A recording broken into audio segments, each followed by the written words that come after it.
So hello guys, welcome back again in this video. So इस video में हम NCERT class 10th mathematics का जो चैप्टर नंबर 10 है, it is about the circles. So ये chapter start करेंगे. सो ये इस चैप्टर का ये फर्स्ट वीडियो है, तो इसमें स्टार्टिंग करते हैं. So in the starting of this chapter introduction has been given about the circle. So इसमें ये बता रहा है कि हमने क्लास 9th में सर्कल क्या होता है वो पढ़ा था. तो यहाँ पे ये बता रहा है कि circle is the collection of all point in a plane. तो एक प्लेन है, मान लो ये पेपर का ही प्लेन है, तो इसमें बहुत सारे पॉइंट्स का एक कलेक्शन होता है जो कि एक फिक्स पॉइंट से इक्वी डिस्टेंस पे होते हैं. तो एक फिक्स पॉइंट जो होता है सर्कल में क्या होता है, एक सेंटर होता है और ये पूरी ये सारे पॉइंट, मतलब ये जो लाइन बन रही है, मतलब ये सर्कुलर लाइन बन रही है, ये क्या है, लाइन मतलब कि ऐसे कंटिन्यूस पॉइंट को ही मिलाने से तो लाइन बनती है, राइट. तो वही चीज़ यहाँ पे बना था कि collection of all points in a plane which are at constant distance from a fixed point. तो हमें जैसे सर्कल में पता है कि जो सर्कल के सेंटर से है ना, कोई भी पॉइंट लोगे उसके सरकमफेरेंस पे वो इक्वल डिस्टेंस पे होगा, क्योंकि वो क्या होता है, रेडियस ही होता है, राइट. सो वही चीज़ यहाँ पे है कि ये जो सेंटर है ये फिक्स पॉइंट हुआ, और ये जो सारे पॉइंट हैं जो कि सेंटर से या फिक्स पॉइंट से इक्वी डिस्टेंस पे हैं वो सरकमफ्रेंस वाले पॉइंट हो गए. तो ये सर्कल की डेफिनीशन हो गई. फिर आगे ये बोलता है कि you have also studied various term related to the circle. तो हमने वहाँ पे कॉर्ड के बारे में, सेगमेंट के बारे में और सेक्टर के बारे में पढ़ा, राइट. तो मान लो ये सर्कल है, सर्कल का ये सेंटर है, तो ये कॉर्ड बनता है. तो ये मेजर कॉर्ड हो गया, मतलब ये कॉर्ड जो होता है सर्कल को दो पार्ट में डिवाइड करता है, मेजर और माइनर है ना, दो आर्क में डिवाइड करता है. तो ये पूरा मेजर आर्क बना, ये माइनर आर्क बना. और फिर जो सेगमेंट होता है, वो क्या होता है, तो सेगमेंट में हमारा ये क्या हो गया, ये कॉर्ड हो गया. फिर सेगमेंट में मान लो ये सर्कल हो गया, तो सर्कल का ये सेंटर हो गया. तो ये जो एक छोटा सा ये बना है और ये पूरा बड़ा वाला जो पार्ट बना, राइट, ये ट्रेंगुलर पीस, और बाकी इसके अलावा जो सर्कल का रिमेनिंग पीस है. तो इसमें ये सर्कल का सेगमेंट, मतलब ये सर्कल का सेक्टर हो गया. तो ये एक माइनर सेक्टर हो गया सर्कल का, और यहाँ से स्टार्ट करके यहाँ तक जो ऐसे आ रहे हैं ये पूरा मेजर सेगमेंट हो गया सर्कल का. फिर सेक्टर की अगर बात करें तो सेक्टर में ये एक मिनट, ओके. सो मैंने यहाँ पे जो मैं बता रहा था, ये पहले वाले पार्ट में जो ये ट्रेंगुलर पीस है ये सेक्टर की बात हो गई, राइट. ये ट्रेंगुलर पीस ये माइनर सेक्टर, और जो ये बड़ा वाला पीस है ये रिमेनिंग पार्ट इस ट्रेंगुलर पीस को छोड़ करके ये major sector of the circle हो गया. और कॉर्ड हमने ऊपर वाले में समझा. और सेगमेंट की जो बात करते हैं, सेगमेंट में जो एक कॉर्ड होता है वो सर्कल को, मान लो जैसे ये है ना, तो सर्कल में ये कॉर्ड हो गया. तो ये कॉर्ड से ये जो पूरा, मतलब कॉर्ड और आर्क के बीच के जो एरिया होता है इसी को सेगमेंट बोलते हैं. तो ये माइनर सेगमेंट हो गया है ना, ये माइनर सेगमेंट, और ये जो रिमेनिंग पोर्शन है ये मेजर सेगमेंट हो गया. तो ये कॉर्ड, सेगमेंट, सेक्टर, ये क्लास 9th का जो हमारा लेक्चर सीरीज है उसमें जो सर्कल का चैप्टर पढ़ा उसमें हमने कवर किया है बाकायदा डिटेल में. तो अगर आपको डाउट लगता है तो आप वहाँ से भी रेफ़र कर सकते हैं, ओके. फिर आगे ये बोलता है कि let us now examine the different situation that can arise when a circle and a line are given in a plane. तो एक सर्कल और एक लाइन अगर मान लो एक प्लेन में दिया गया है तो क्या डिफरेंट सिचुएशंस हो सकती है, उसको एग्जामिन करने के लिए बोल रहा है. तो नीचे जो फिगर बना है इसमें क्या है कि एक सर्कल लिया गया है और एक लाइन पी क्यू लिया गया है. तो उसकी 3 पॉसिबिलिटीज़ जो मतलब पॉसिबल हैं, 3 पॉसिबिलिटीज़ वो यहाँ पे दिखाया गया है. तो पहली पॉसिबिलिटी जो है वो सर्कल और लाइन दोनों अलग अलग हैं, कहीं इंटरसेक्ट नहीं कर रहे हैं. दूसरे फिगर में दिखाया गया है कि सर्कल जो है, सर्कल को लाइन जो होता है 2 पॉइंट ए और बी पे इंटरसेक्ट कर रही है. और थर्ड पोजीशन जो है वो उसमें सर्कल और लाइन एक ही पॉइंट पे इंटरसेक्ट कर रहे हैं, राइट. तो ये तीनों चीज़ों में यही डिफरेंस है. फिर आगे उसके बारे में अभी समझाया भी गया है. तो आगे ये बताता है कि इन फिगर 10.1, तो ये पहला वाला जो फिगर था, लाइन पी क्यू और सर्कल है नो कॉमन पॉइंट. तो उसमें कोई कॉमन पॉइंट नहीं था ना, ये सर्कल था और ये लाइन थी, दोनों अलग अलग थी, तो कोई कॉमन पॉइंट था ही नहीं. तो इन this case P Q is called the non intersecting line. तो पहले वाले केस में जो लाइन थी वो नॉन इंटरसेक्टिंग लाइन है. तो ये वाली जो लाइन है ये नॉन इंटरसेक्टिंग लाइन है with respect to the circle, right. तो सर्कल के रिस्पेक्ट में पी क्यू जो है वो नॉन इंटरसेक्टिंग लाइन हो गई। फिर दूसरे वाले फिगर की अगर बात करें तो यहाँ पे दो कॉमन पॉइंट ए और बी हैं, राइट। तो दो कॉमन पॉइंट आप फिगर में देखोगे। सो फिगर 2 में जो है दो कॉमन पॉइंट है जो कि ए बी से दिखाया गया। जैसे ये देखो, यहाँ पे ये लाइन है और सर्कल है, दो पॉइंट पे इंटरसेक्ट कर रही है। तो जो ए वाला पॉइंट है वो लाइन पे भी लाई कर रहा है और सर्कल पे भी लाई कर रहा है, और बी वाला पॉइंट भी सिमिलरली सर्कल और लाइन दोनों पे लाई कर रहा है। तो मतलब उस हिसाब से इस पे टू कॉमन पॉइंट्स ए और बी हैं, ठीक है।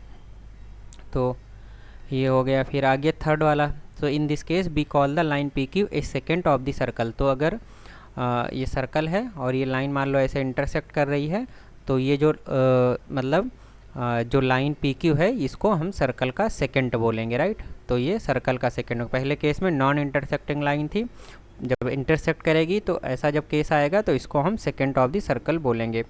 फिर थर्ड वाले केस में क्या है कि लाइन जो है वो सर्कल को केवल एक ही पॉइंट पे इंटरसेक्ट, मतलब एक ही पॉइंट पे क्या कहते हैं टच कर रही है, एक ही कॉमन पॉइंट है। जैसे कि थर्ड वाला ये फिगर देखोगे तो यहाँ पे क्या है कि एक ही कॉमन पॉइंट है जो कि लाइन और सर्कल पे है, दो कॉमन पॉइंट नहीं है। सो इस वाले केस में क्या बोलते हैं कि line is called the tangent to the circle. तो थर्ड वाला के सेकेंड वाला केस में जब ऐसे टच कर मतलब दो पॉइंट पे इंटरसेक्ट कर रही थी तो इस लाइन को सर्कल का सेकेंड बोलेंगे। थर्ड वाले केस में जब सर्कल के एक ही पॉइंट पे टच करते हुए लाइन ऐसे चली जाती है तो इसको हम सर्कल का टेंजेंट बोलेंगे। तो जब अगर कोई भी लाइन किसी भी सर्कल की टेंजेंट है तो मतलब वो केवल एक पॉइंट पे ही उसको टच करते हुए जाएगी या एक पॉइंट पे ही उसको इंटरसेक्ट करेगी, एक ही कॉमन पॉइंट होगा सर्कल और लाइन के बीच में। ओके, सो आई थिंक आपने ये समझ लिया। फिर आगे क्या बताते हैं कि you might have seen a pulley fitted over a well which is used to taking out water from the well. तो वेल जो होता है कुआं वगैरह गांव में, तो उसमें पहले के क्या होता था कि पानी निकालने के लिए पुल्ली एक इंस्टॉल होती थी, और पुल्ली के एक तरफ मान लो ये वाले पे बाल्टी, यहाँ पे बकेट लगा देते थे और इसको कोई आदमी इसको पुल करता था। तो इस तरीके की जो सिचुएशन होती थी, यहाँ पे आप देखोगे कि रोप की बोस पुल्ली के दोनों साइड जो रोप है is considered as a ray is like a tangent to the circle representing the pulley. तो पुल्ली जो है ये क्या है, एक सर्कल रिप्रेजेंट कर रही है, और जो ये रोप है वो रेज को जो रिप्रेजेंट कर रही है यहाँ पे एक पॉइंट, और ये दूसरे पॉइंट दो पॉइंट पे इंटरसेक्ट कर रही है या दो पॉइंट पे टच करते हुए। तो ये रियल लाइफ सिचुएशन हुई सर्कल और लाइन का थर्ड केस के लिए। ओके, तो यहाँ पे बता रहा है फिर is there any position of the line with respect to the circle other than the types given above. तो इसके अलावा कोई सिचुएशन है वो ये पूछ रहा है। You can see that there can not be any other types of position of the line with respect to the circle. तो जो पहले के तीन केस दिए गए हैं इसके अलावा और कोई भी मतलब सिचुएशन या पॉसिबिलिटी नहीं होगी या सिचुएशन नहीं होगी जिसमें और एक सर्कल और एक लाइन एक दूसरे से इंटरेक्ट करें। ओके, सो इस चैप्टर में हम क्या पढ़ेंगे, तो इस चैप्टर में we will study about the existence of the tangent to a circle and also study some of their properties। तो जो सर्कल का मतलब थर्ड वाला केस होता है, सर्कल पे एक पॉइंट पे टच करते हुए जो लाइन जा रही है मतलब एक कॉमन पॉइंट वाला, तो सर्कल का और सर्कल पे लाइन का जो टेंजेंट है इस चैप्टर में वही पढ़ेंगे, और इससे रिलेटेड कुछ प्रॉपर्टीज होंगी टेंजेंट के मतलब किसी सर्कल के टेंजेंट पे से रिलेटेड कुछ प्रॉपर्टीज होती वो भी यहाँ पे हम पढ़ेंगे। ओके, सो फिर आगे सेक्शन में दिया गया है कि टेंजेंट टू ए सर्कल। तो सर्कल पे टेंजेंट के बारे में अब आगे बताता। तो in the previous section you have seen that A tangent. तो हमने पहले के सेक्शन में अभी क्या देखा था कि टेंजेंट क्या होता था। टेंजेंट एक सर्कल पे जो एक टेंजेंट होता है वो एक लाइन होती है बेसिकली, जो कि सर्कल को केवल एक ही पॉइंट पे इंटरसेक्ट करती है, राइट। तो थर्ड वाला केस में हमने क्या पढ़ा था, ये सर्कल था और यहाँ पे एक पी क्यू लाइन थी जो कि सर्कल को एक पॉइंट पे टच करते हुए जाती थी और एक ही पॉइंट पे इंटरसेक्ट करती थी। ओके, तो ये पी क्यू लाइन सर्कल को एक पॉइंट पे करती थी। To understand the existence of the tangent to a circle at a point let us perform the following activity. तो किसी भी सर्कल पे जो टेंजेंट होता है उसके एग्जिस्टेंस को अंडरस्टैंड करने के लिए कुछ एक्टिविटी यहाँ पे दिया गया है, एक्टिविटी 1। तो इसको हम देखते हैं। फिर इस एक्टिविटी में ये बताया गया कि एक सर्कुलर वायर लेना है हमें और एक स्ट्रेट वायर ए बी लेना है। तो एक सर्कुलर वायर लेंगे और एक स्ट्रेट वायर ए बी। तो जैसा इसमें दिखाया गया है, एक से सर्कुलर वायर है और एक ये स्ट्रेट वायर है ए बी, राइट। सो हमको सर्कुलर वायर और स्ट्रेट वायर को एक पॉइंट पी पे अटैच करना है so that it can rotate about the point P in a plane. तो इस पॉइंट पे इसको हमें अटैच करना है, इस सर्कुलर वायर और स्ट्रेट वायर को, और इस तरीके से उसको अटैच करना है कि ये सर्कुलर वायर पे पॉइंट पी के अबाउट, जो मतलब स्ट्रेट वायर है वो सर्कुलर वायर पे पॉइंट पी के अबाउट रोटेट कर सके। तो इस तरीके से उसका अटैचमेंट करना है। अब आगे ये बोल रहा है कि put the system on A table, पूरा जो आपने सिस्टम बनाया उसको टेबल पे रखो और generally rotate the wire A be about the point P, और ए बी वायर जो है इसको पॉइंट पी के अबाउट आप रोटेट करो ऐसे पकड़ के, राइट। तो यहाँ से मतलब ऐसे इसको क्लॉकवाइज या एंटी क्लॉकवाइज ऐसे भी रोटेट कर सकते हो और ऐसे भी रोटेट कर सकते हो, क्लॉकवाइज या एंटी क्लॉकवाइज दोनों तरीके से आप रोटेट कर सकते हो। तो वही करने को वो बोल रहा है, राइट। फिर आगे वो बोल रहा है to get the different position of the straight line. जो आप रोटेट करोगे तो ए बी जो लाइन है या ए बी जो स्ट्रेट वायर है इसकी डिफरेंट पोजीशन, जैसे A dash B dash A double dash B double dash, वो पोजीशंस आपको यहाँ पे मिलेगी। So in various position the wire intersect the circular wire at P. तो जितनी भी पोजीशंस यहाँ पे जनरेट होगी रोटेट करने के बाद, सब पोजीशंस में वायर जो है वो सर्कुलर वायर को, मतलब स्ट्रेट वायर जो है सर्कुलर वायर को पॉइंट पी पे इंटरसेक्ट करेगा एट अनदर पॉइंट Q1 और Q2 और Q3 ETC। तो जब आप ये एक्टिविटी करोगे तो इसमें आपको क्या मिलेगा, इसमें ये बता रहा है कि वायर जो है वो सर्कुलर वायर को एक पॉइंट P और दूसरा पॉइंट Q1 Q2 या Q3 इस सब पे इंटरसेक्ट करेगा। तो जैसे ये ए बी वायर की ये वाली पोजीशन है तो यहाँ पे एक P और ये Q1 दो पॉइंट पे इंटरसेक्ट कर रहा है। फिर इसको और रोटेट किया थोड़ा लेफ्ट साइड में, तो आप देखो ये Q2 पॉइंट हो गया, Q1 जो है वो Q2 पे आ गया और P तो ऑलरेडी चूँकि P के अबाउट ही रोटेट करना है तो P will always be fixed at its position, other points will be coming nearer. तो पहले ये Q1 पे था, जब इसको ऐसे रोटेट किया तो यहाँ पे Q2 पे आ गया Q1 वाला पॉइंट। फिर फर्दर इसको जब रोटेट किया तो एक Q3 पे इंटरसेक्ट कर रहा है, P तो यहीं पे है। और फिर एक पोजीशन ऐसी आएगी जहाँ पे आप ये ऑब्जर्व करोगे कि ये सर्कल को केवल एक पॉइंट P पे ही इंटरसेक्ट कर रहा है। तो जब ऐसे रोटेट करते जाओगे तो ये वाली जो पोजीशन है, एक पोजीशन ऐसी आएगी कि जो सर्कल को केवल एक ही पॉइंट P पे मतलब इंटरसेक्ट करेगा। तो वो पोजीशन क्या है, A डैश और B डैश। तो ये A डैश और B डैश वाली जो पोजीशन है वो सर्कल को केवल एक ही पॉइंट P पे इंटरसेक्ट करेगी, जो लाइन है, okay. This shows that a tangent exists at the point P of the circle। तो टेंजेंट जो होता है वो पॉइंट P पे एग्जिस्ट करता है, इससे ये प्रूव होता है। On rotating further you can observe that in all other position of AB it will intersect the circle at P and at another point say R1 R2 R3। तो आप जब ऐसे यहाँ से रोटेट करना इसको शुरू किए तो A dash B dash position पे क्या है, वो केवल एक ही पॉइंट पे इंटरसेक्ट कर रहा। तो A dash B dash tangent वाला पॉइंट मतलब पोजीशन हो गया, राइट। फिर फर्दर आप रोटेट करना इसको स्टार्ट करोगे तो P तो कॉमन ही रहेगा। फिर इसके बाद ये R1 पे इंटरसेक्ट करने लगेगा। फिर आप फर्दर यहाँ से रोटेट करोगे तो ये R2 पे इंटरसेक्ट करेगा। फिर इसको आप फर्दर रोटेट करोगे तो A डैश और B डैश वाली पोजीशन आ जाएगी जो कि P और R3 दो पॉइंट पे इसको इंटरसेक्ट करेगा सर्कल को। तो वही चीज़ यहाँ पे वो बता रहा है। सो इससे ये पता चलता है इस एक्टिविटी से कि हमें यह पता चलता है कि there is only one tangent at a point of the circle. तो सर्कल पे कोई सर्कल लिए आप, सर्कल पे अगर कोई पॉइंट लोगे तो उस पॉइंट पे केवल एक ही टेंजेंट मतलब पॉसिबल है, राइट। मतलब एक से ज़्यादा टेंजेंट पॉसिबल नहीं।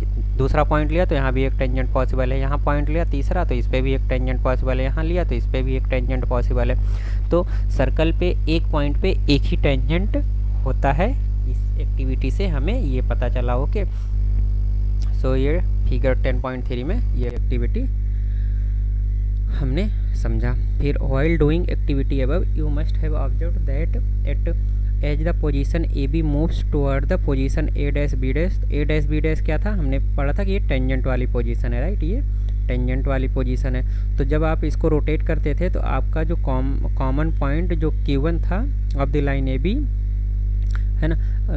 अच्छा, क्या बोला, as the position A B moves toward the position A dash B, तो कॉमन पॉइंट से Q1 of the line A B and the circle gradually come nearer and nearer to the common point. तो इसमें ये बता रहा है कि जब आप इसको रोटेट करना स्टार्ट करते हो तो ये जो Q1 वाला पॉइंट था, इनिशियल ए और बी वाले इनिशियल पोजीशन पे जो इंटरसेक्टिंग पॉइंट Q1 था, जब आप इसको रोटेट करना स्टार्ट करते हो तो Q1 जो है वो कॉमन पॉइंट जो Q है उसके नियरर आना स्टार्ट करता, क्योंकि पहले यहाँ पे था, फिर यहाँ पे था, फिर यहाँ पे था, फर्दर रोटेट किया तो एक ही पॉइंट बचा, फिर इसको आगे रोटेट किया तो यहाँ पे चला गया, फिर दूर होने लगा, राइट, मतलब और फर्दर इसको रोटेट करना। तो जैसे जैसे आप इसको रोटेट कर रहे थे जो कॉमन पॉइंट Q1 था वो दूसरे कॉमन पॉइंट के P के नियरर आने लगता, ultimately it कॉन्साइड with the P। तो जो टेंजेंट वाले केस में जो Q1 पॉइंट था वो P से कॉन्साइड कर गया the position A dash B dash of A dash B A double dash और B double dash, right. Again note what happens if A B is rotated rightwards about the point P। तो rightwards मतलब क्या हो गया, आप further इसको आगे rotate करो पॉइंट P के about the common point R3 gradually comes nearer and nearer to the point P and ultimately coincide with the P, so what B C is. तो जैसे यहाँ पे A डैश और B dash वाली जो position थी इस पे भी आप देखोगे फिर अच्छा इसमें ओके, सो वही बोल रहा है कि ए बी लाइन जो है उसको जब राइट वर्ड P के अबाउट रोटेट करेंगे तो जो कॉमन पॉइंट R3 था, ये R3 वाला पॉइंट, जैसे ये वाली मान लो ये पोजीशन थी A डैश B डैश, अब इसको आप राइट साइड में ऐसे रोटेट कर रहे हैं, तो राइट साइड में इसको रोटेट कर रहे हैं तो R3 पहले पोजीशन था, जब दूसरे पोजीशन पे R2 आ गया, फिर आगे रोटेट किया तो R1 हो गया, फिर इसको फर्दर रोटेट करते गए तो ये P पॉइंट से कॉन्साइड कर गया, वही यहाँ पे बोल रहा है।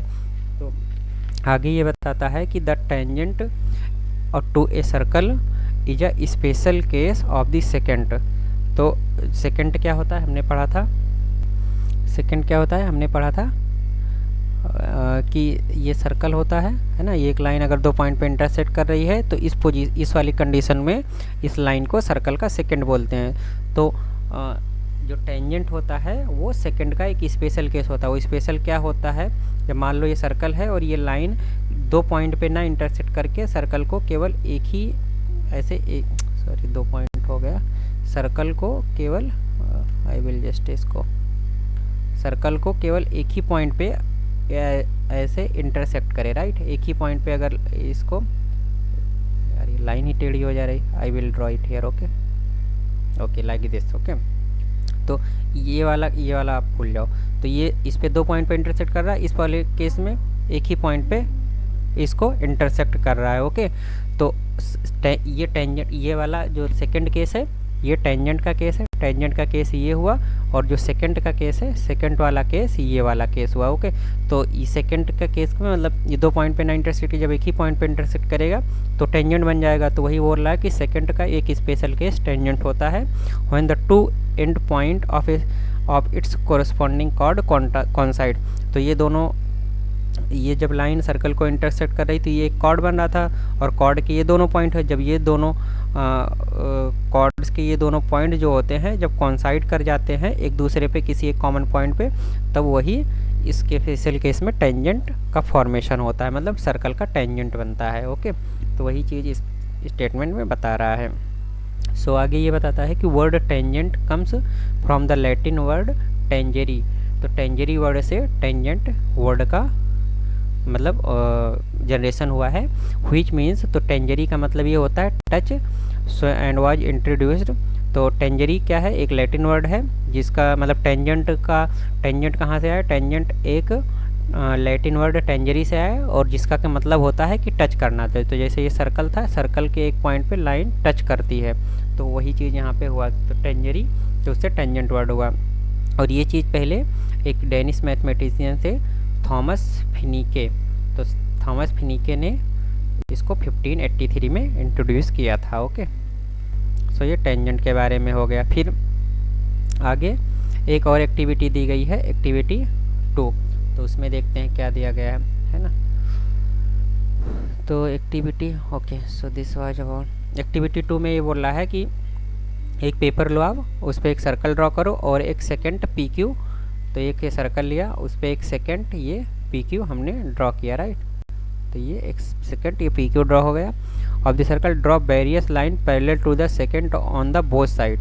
तो ये जो सेकंड है इसके पैरेलल बहुत सारी लाइन आप ड्रॉ करते जाओ, है ना, दोनों साइड में, बोथ साइड वही बोला। इफ़ अच्छा, you will find that after some step the length of the chord cut by lines will gradually decrease. तो कॉर्ड की जो लेंथ होती है, आप जब इसको वेरियस लाइन इस सेकंड के पैरेलल ड्रॉ करोगे तो यहाँ पे जैसे कॉर्ड की लेंथ पी क्यू क्या थी, इतनी थी। अब यहाँ पे ये वाली लेंथ देखोगे ये इससे पहले वाले से कम हो गई, तो थर्ड केस में देखोगे ये और कम हो गई कॉर्ड की लेंथ। फिर आगे देखोगे कॉर्ड की लेंथ और कम हो गई, फिर आगे देखोगे कॉर्ड की लेंथ बिल्कुल जीरो हो गई। तो जब ऐसे ऐसे पैरेलल लाइन मतलब इस वाले सेकंड से दूर जाते हैं तो ये कॉर्ड की लेंथ ग्रेजुअली डिक्रीज होती जाती है, वही चीज़ यहाँ पे बता रहा है। तो डिक्रीज हो रही है, तो मतलब 2 points of the intersection of the line and the circle are coming closer and closer. तो यहाँ पे आप देखोगे कि पहले जो पॉइंट ऑफ इंटरसेक्शन यहाँ था, फिर जैसे ये कॉर्ड की लेंथ छोटी होती जा रही, तो जो पॉइंट ऑफ इंटरसेक्शन है ये और एक दूसरे के पास आते जा रहे हैं। और जब वो टेंजेंट वाला case P dash Q dash बनता है तो वहाँ पे दोनों इंटरसेक्शन पॉइंट कॉन्साइड कर जाते हैं। ओके, सो वही चीज़ इसमें बोल रहा है, दिखा रहा है। फिर in one case it become zero on one side of the second and in another case it become zero on the other side of the secant.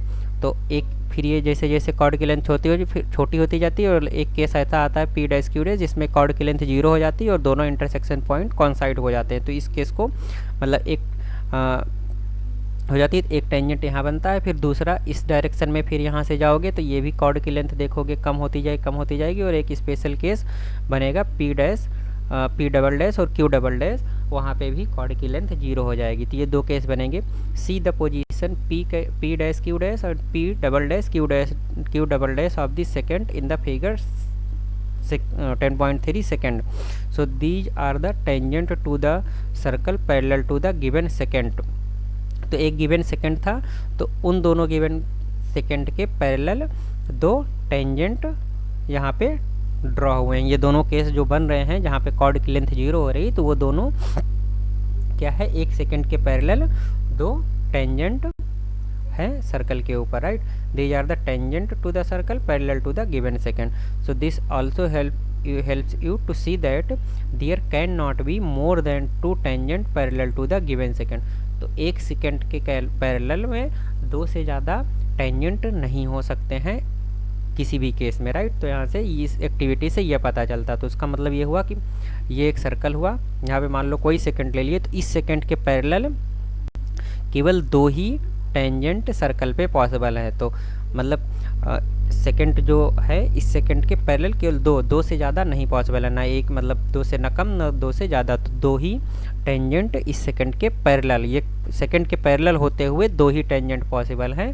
तो यही कंडीशन के हिसाब से ये हो गया। तो एक यहाँ पे राइट, दो ही टेंजेंट किसी सेकंड के पैरेलल पॉसिबल हैं। तो इस एक्टिविटी में ये हमें समझ में आया। This activity also establish what you must have observed while doing the activity 1, namely a tangent is the second when both ends of the corresponding chords coincide। तो पहले वाले में हमने देखा था ना कि वो जो chords के दोनों एंड पॉइंट होते हैं वो जब coincide करते हैं तभी टेंजेंट का फॉर्मेशन होता है।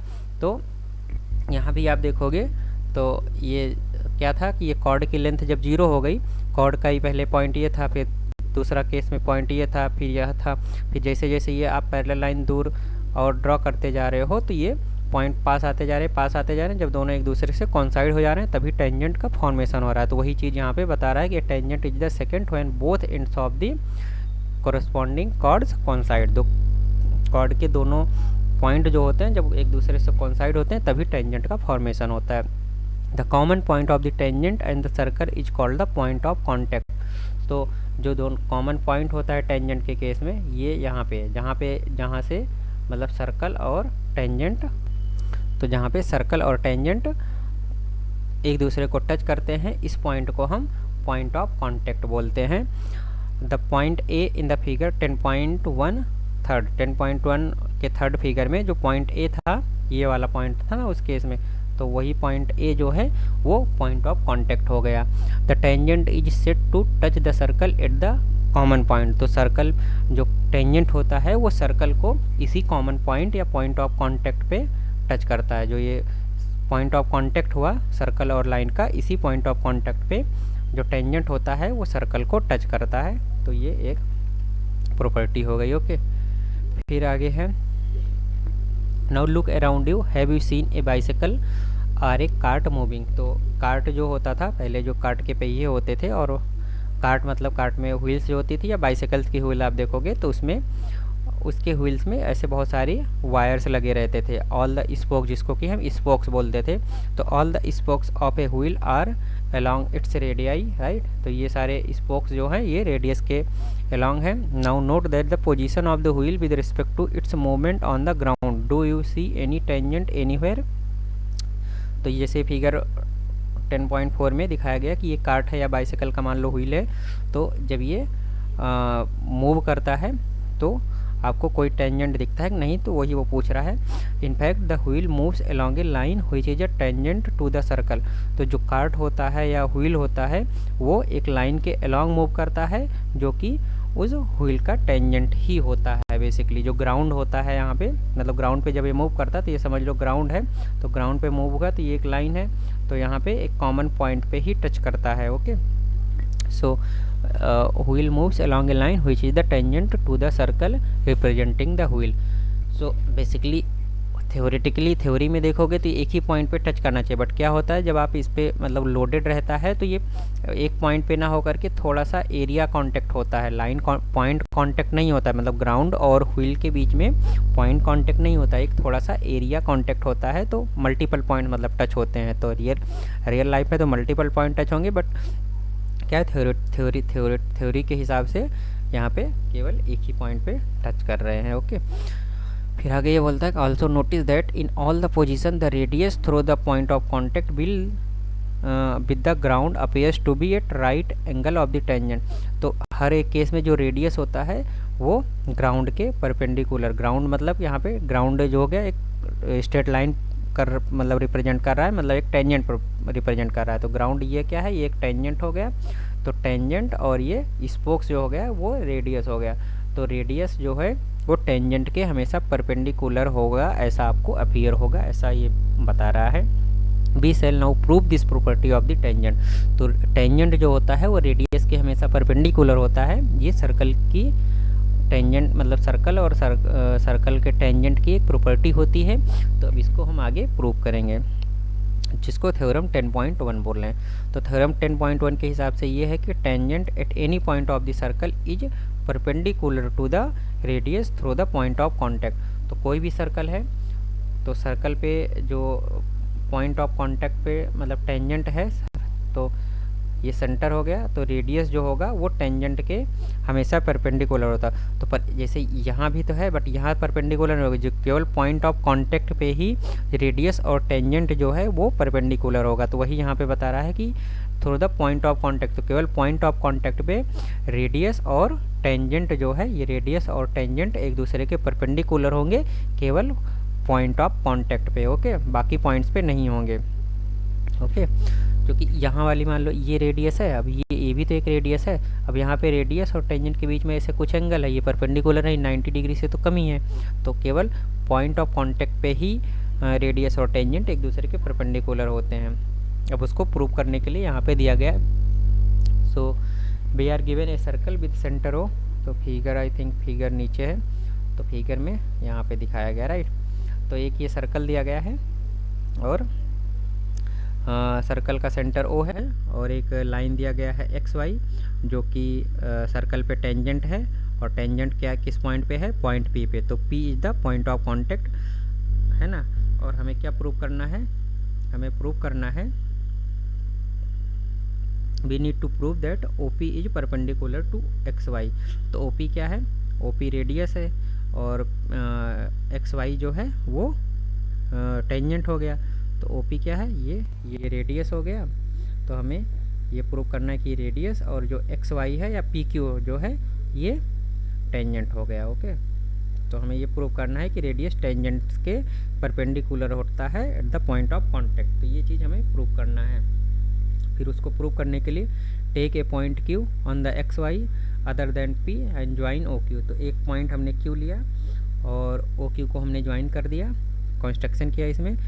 The point Q must lie outside the circle. तो ये पॉइंट क्यू सर्कल के बाहर लाई करना चाहिए, ऐसा क्यों? Note that if Q lie inside the circle X Y will become a secant. तो जब अगर क्यू मान लो सर्कल के अंदर लाई करता है, तो क्यू मान लो, मैं एक फिगर बनाता हूँ जिसमें अंदर लाई करता है, तो ये ओ हो गया और ये यहाँ पे, अब मान लो ये पी पॉइंट था। अब अगर ये है, अगर क्यू अंदर लाई करता तो यहाँ से जो लाइन पास होती ऐसे पास होती, तो वो सर्कल को 2 पॉइंट पे लाई मतलब इंटरसेक्ट करती है, राइट। एक तो पी ही है और दूसरा मान लो क्यू, यहाँ क्यू ये लेता है लाइन, मतलब जो P Q X Y line है उसी पे एक पॉइंट क्यू अगर लेता और वो सर्कल के अंदर होता तो क्यू से पास होती हुई लाइन ऐसे 2 पॉइंट पे इंटरसेक्ट करती, तो इस केस में सेकेंड बन जाता है ना, टेंजेंट तो रहता ही नहीं है। तो इसीलिए ये बोल रहा है कि जो क्यू है वो सर्कल के बाहर होना चाहिए।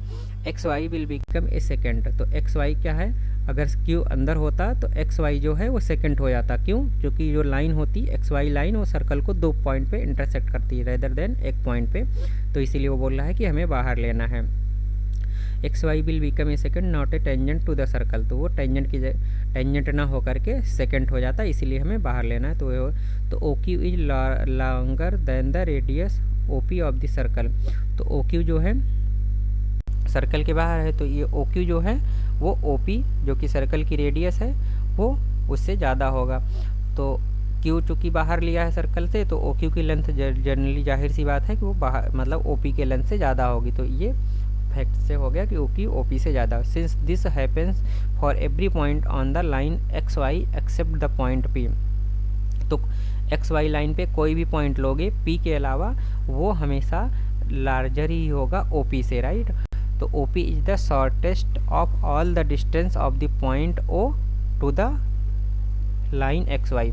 तो एक लाइन और एक पॉइंट के बीच में जो शॉर्टेस्ट डिस्टेंस होती है वो उसके परपेंडिकुलर डिस्टेंस ही जो है वो शॉर्टेस्ट डिस्टेंस होती है। तो एक पॉइंट है मान लो और एक लाइन है, तो इसके बीच की जो शॉर्टेस्ट डिस्टेंस होती है वो पॉइंट से लाइन पे जो परपेंडिकुलर होता है वही शॉर्टेस्ट डिस्टेंस होती है। इसके अलावा कोई भी आप पॉइंट मतलब कोई भी डिस्टेंस लोगे लाइन और पॉइंट से परपेंडिकुलर को छोड़ करके, है ना, ये भी तो एक डिस्टेंस है, ये भी एक डिस्टेंस है, ये भी एक डिस्टेंस है, ये भी एक डिस्टेंस है, बट जो परपेंडिकुलर डिस्टेंस है लाइन और पॉइंट के बीच में वही शॉर्टेस्ट डिस्टेंस होती है सारी डिस्टेंसेज का, राइट।